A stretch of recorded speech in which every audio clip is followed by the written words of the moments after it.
பக்கத்தில் கூட போகாது. பாகுபலி ரேஞ்சுக்கு வசூல்லையும் பக்கத்தில் போகாது, எதுலையுமே பக்கத்தில் போகாது. தமிழ் ஆடியன்ஸுக்கு சுத்தமாக மனசில் ஒட்டாது. அது வந்து நான் அடித்து சொல்லுவேன். அஜித் சார், இந்த பவன் கல்யாண் இவங்களுக்குலாம் வந்து எப்படின்னா நல்ல ஸ்கிரிப்டை கடவுள் அமைச்சு கொடுக்க மாட்டார். அது காரணம் இவங்க ஃபேன்ஸ் பண்ணுற அராஜகம் தான். அதனால தான் இந்த மாதிரி படம்லாம் வந்துட்டு படம் வந்து பயங்கர எக்ஸ்பெக்டேஷனில் வந்தது. அந்த எக்ஸ்பெக்டேஷனை ஃபீல் பண்ணிச்சுன்னு கேட்டால் சத்தியமாக இல்லை. படத்தில் வந்து ஸ்டோரியை வந்து ரொம்ப ஃப்ளாஸ், என்ன சொல்கிறது கேட்க முடியல. அதான் அந்த அவுரங்கசீப் காலத்தில் கட்டாயமாக போய் மதம் மாற சொல்லி நிறைய எல்லோரும் தொந்தரவு பண்ணதை காமிக்கிறாங்க. அதை கூட கிளியராக பார்க்காம ரொம்ப மனசு கஷ்டப்படுத்திட்டாங்க. இந்தளவுக்கு மோசமாக இருக்கும்னு நினைக்கவே இல்லை. ஆனால் பவன் கல்யாணோடைய ப்ரெசன்ஸ், ஸ்க்ரீன் ப்ரெசன்ஸ் வந்து ரொம்ப சூப்பராக இருக்குது. மியூசிக் வந்து சான்ஸே இல்லை. இன்னொரு நேஷனல் அவார்டே கொடுக்கலாம், அந்தளவுக்கு மியூசிக் பண்ணியிருக்காங்க. நித்ய அகர்வாலை வேஸ்ட் பண்ணிட்டாங்க, எல்லாருமே சத்யராஜ் சாரெல்லாம் வேஸ்ட் பண்ணிட்டாங்க, நாசர் சாரெல்லாம் எல்லாத்தையும் வேஸ்ட் பண்ணிட்டாங்கன்னு தான் சொல்ல முடியும். கதை வந்து பார்த்தீங்கன்னா அங்கங்கே பிட்டு பிட்டாக எடுத்து அதை பூரா தூக்கி ஒட்டாச்ச மாதிரி இருக்குது. படம் வந்து பார்த்தீங்கன்னா கரெக்டாக இதாக போகல. ஒன்று கிளைக்கதை ஆரம்பித்து போகணும், இல்லைனா ஒரு பேத்தில் போயிட்டு இருக்கணும். எங்கேயுமே இங்கேயும் அங்கேயும் ஜம்ப் அடிச்சு ஒரு மாதிரி நம்மளை போட்டு குழப்பி வச்சுருக்காருன்னு தான் சொல்ல முடியும். பக்கத்தில் கூட போகாது. பாகுபலி ரேஞ்சுக்கு வசூல்லையும் பக்கத்தில் போகாது, எதுலையுமே பக்கத்தில் போகாது. ஒன்றுமே செய்ய முடியாது. அந்தளவுக்கு தான் இருக்குது இந்த படம். கண்டிப்பாக ஏற்றுக்கிற மாதிரி இல்லை. ஒருவேளை நான் தமிழில் பார்த்தனால எனக்கு பிடிக்கலையான்னு தெரில. தமிழ் ஆடியன்ஸுக்கு சுத்தமாக மனசில் ஒட்டாது. அது வந்து நான் அடித்து சொல்லுவேன். அந்த மாதிரி தான் இருக்குது படம். படம் வந்து பார்த்தீங்கன்னா உங்களுக்கு கதை நல்லா இருக்கணும், எமோஷன்ஸ் நல்லா இருக்கணும். தெலுங்கு ஆடியன்ஸ் இருக்குன்னா கத்தி அருவா எல்லாமே யூஸ் பண்ணுங்கள், இல்லைன்னு சொல்லலை. ஆனால் கதையில் வந்து மெனக்கடணும். அந்த கதை வந்து ஒரே ஒரு லைன், அவுரங்கசீப் காலத்தில் வந்து பார்த்திங்கன்னா கட்டாயமாக மதம் மாறணும் சொல்லி கொடுமைப்படுத்தினாங்க மக்களை. சரி, அதையாவது டீட்டெயிலாக காமிச்சாங்கன்னா அதையுமே சரியாக காமிக்கலை. அதுதான் வந்து படத்தோடைய மைனஸ் நினைக்கிறேன். ரொம்ப டிசப்பாயிண்டாக தான் ப்ரோ வந்திருக்கேன். பவர் ஸ்டார் பவன் கல்யாணோட வெறித்தனமான ஒரு ஃபேனு. என்ன சொல்கிறதுனா, ஒன்றுமே பேக்கில் சிவப்பு டவல்லாம் இருக்குது. அந்த டவலுக்கே வேலை இல்லாமல் பண்ணிட்டாங்கன்னா பார்த்துக்கங்களேன். அந்தளவுக்கு வந்து ரொம்ப ட்ரையாக ஒரு லேகாக வந்து ஸ்லோவாக போயிட்டுருக்கு படம். அதுதான் இருக்கா. ஆடியன்ஸ் வந்து செகண்ட் ஹாஃப் செம்மையாக இருந்தது ப்ரோ.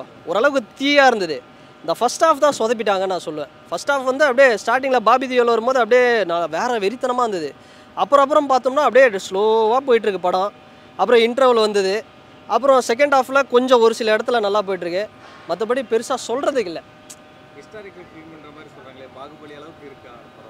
பாகுபலி தான் ப்ரோ, பாகுபலி தான். இப்போ ராஜமௌலியோட பாகுபலி தான். அப்படியே பாகுபலி மாதிரி படம் இருக்கணும் அப்படின்னு தான் எடுத்திருக்காங்க.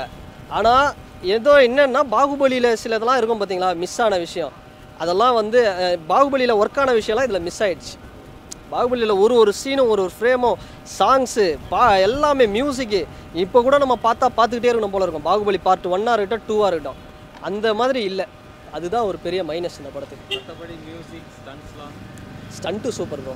ஸ்டண்ட்டு வேறு இல்லை. ஸ்டண்ட்டெல்லாம் தலைவனை சொல்லவே தேவையில்ல.